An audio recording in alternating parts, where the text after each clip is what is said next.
guys, it's a girl Jazzy J. Just a little bit under the weather today. I've lost my voice a little, and it's extremely cold day outside. Today I want to talk about what it was like for me growing up.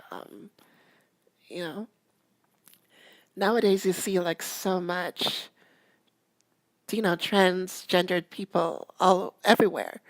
When I was in my teenage years and started wanted to live my life as a woman, there weren't any transgendered people, around on TV and stuff. I felt like I was the only one growing up.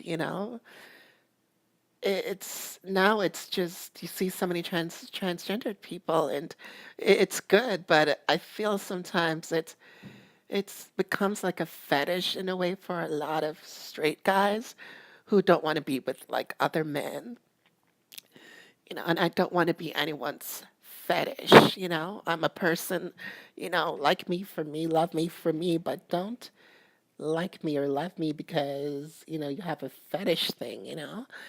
Um, I want to give you a little background a little before I get further into that. I can remember when I was, growing up, I used to play with like Barbies and stuff like that.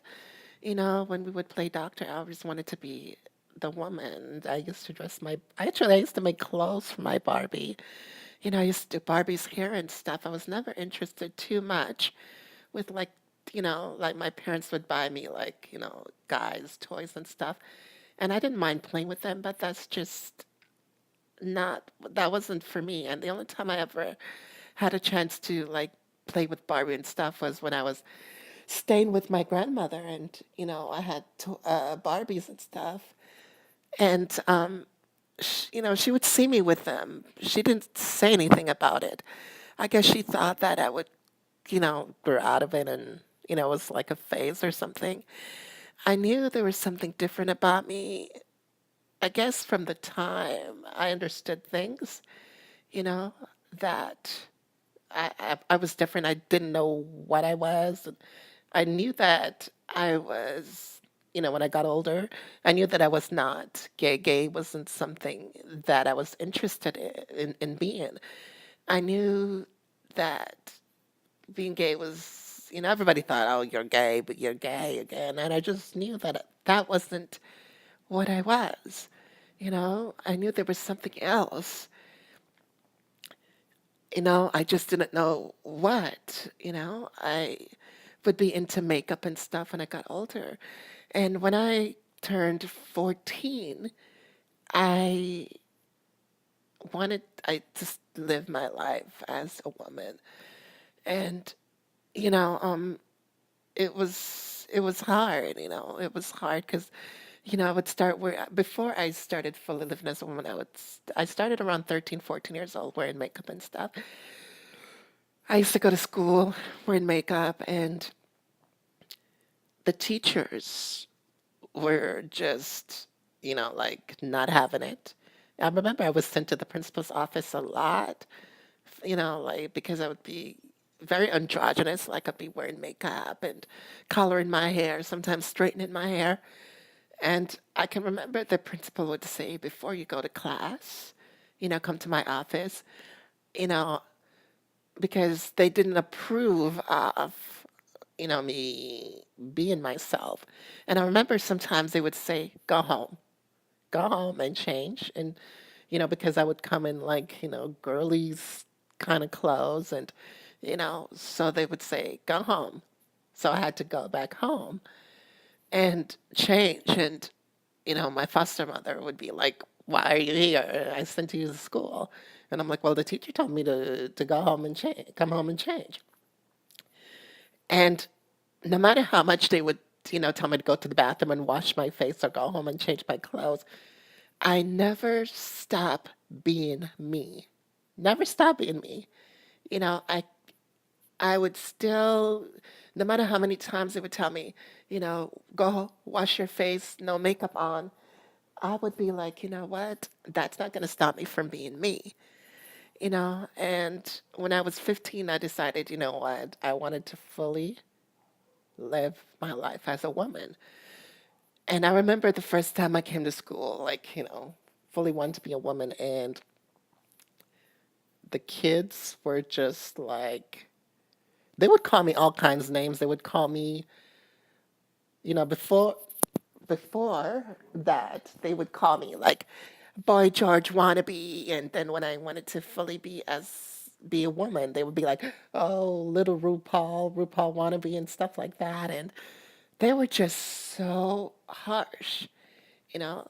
But I noticed when they were by themselves, like the guys when they were by themselves, you know, they were different. They would be like, hey, you look good, and you want to go have some fun. And these are the same guys, when they're with their friends, they're like, oh, you homo, you this fetch pucker, fetch packer, stuff like that. And, very hurtful things. I can remember one time, the school was having some kind of assembly sorry, I'm just a little bit under the weather. They were having some kind of thing going on, and we were all supposed to go to the assembly room with our class, and all the kids in their class were all sitting together, and nobody in my class wanted to sit next to me.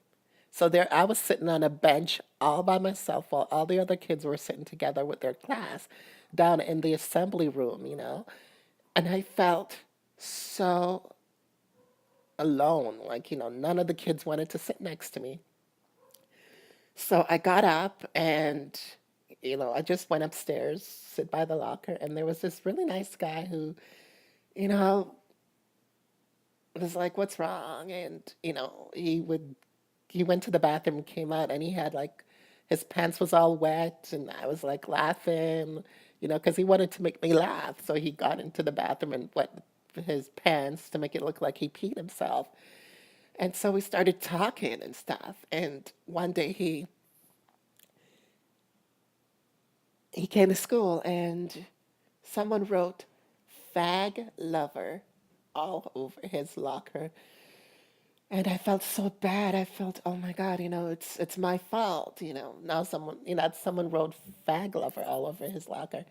And it stood there. It was on there for a good period of time, because when I went to class in the morning, like at 9 o'clock, I think it was 9 o'clock, 9:30 back then, it was there until like lunchtime before the maintenance people at the school took it down, wiped it down, and I felt so bad. And I remember the last day at that particular school, people were like, wanted us to fight, because people were like saying, oh yeah, like, why are you hanging around with that fag? And I remember people surround us both because they wanted us to fight, like, fight, fight, fight. Because they're like, well, you're not a fag, are you? Fight, fight. And he just did not want to fight me, and he just walked away. And people were just like, oh, calling him names and stuff. And we were all sent to the principal's office, and the principal say, you cannot come back to this school ever. And I'm like, I didn't do anything. You know, they really wanted to get rid of me for the longest time at that school because they thought, as they said, that I'm distracting the kids from learning.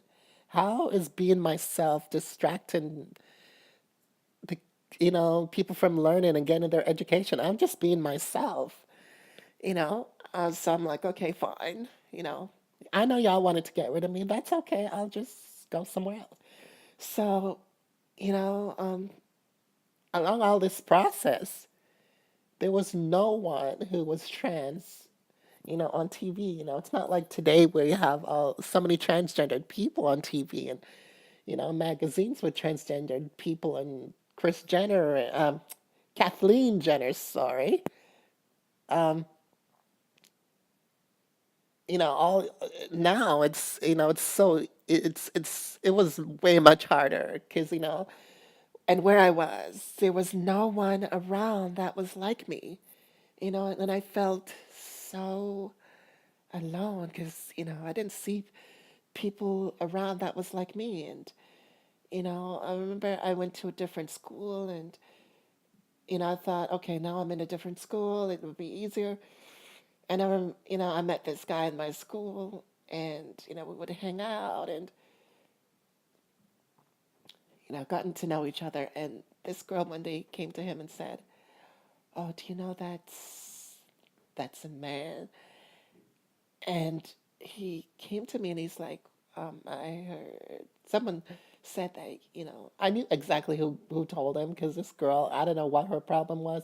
She just liked it to be telling my business because she knew me from way before, and she just loved telling my business." So he said, "Is it true?"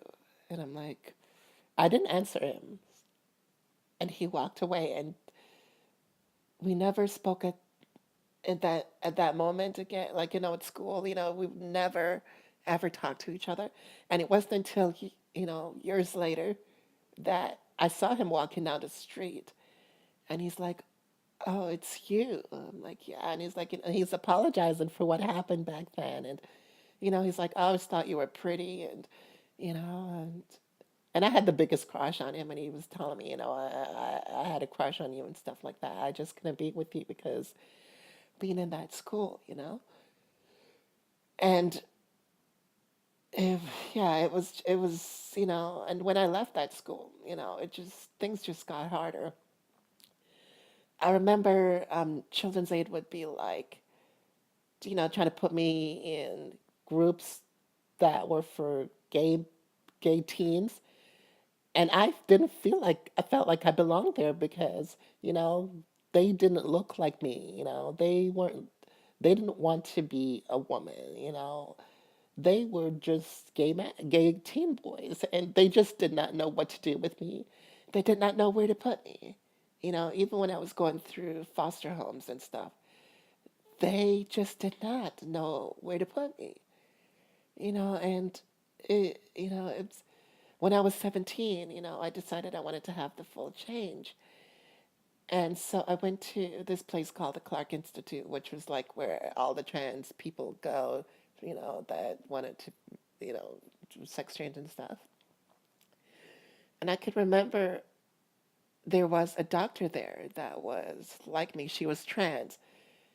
And I was like, oh my God, finally someone who was like me, and I was just like, so ready to have the change. And they said no. And I was like, no. They're like, I was 17 at the time. They were like, well, we don't think you're ready. We don't think I think in a year from now you'll change your mind. So, I was like, oh, I wanted to have the change so bad. So I went back a year and a half later, and they still say no because their criteria for the whole sex change back then was, way harder than it is now. Um, I felt like I was more like an experiment. Like, they would ask you this questions like, do you think of girls? What do you think of when you masturbate? Do you masturbate? What do you think of when you masturbate? Or are you thinking about other guys, other boys? I felt like they were like experimenting on people rather than like, trying to help them and, into becoming what they want to be. So I just say, I'd forget it. And dating was also really, really hard because, it was like trying to explain to guys, like, I'm transgendered. Some guys would be like, oh, wow, what is that? And, you know, and then some would just like freak out, like, oh my God, you're gay, because they didn't understand what, what is, are you gay? Are you tell me you're gay? And there was no place to go for people like myself back then. It's not like today. The only place that was around was like, places for like gay guys. There wasn't any place too much for like trans people, and it was just very hard times in my teens and my early 20s. Like, it was very hard. now it's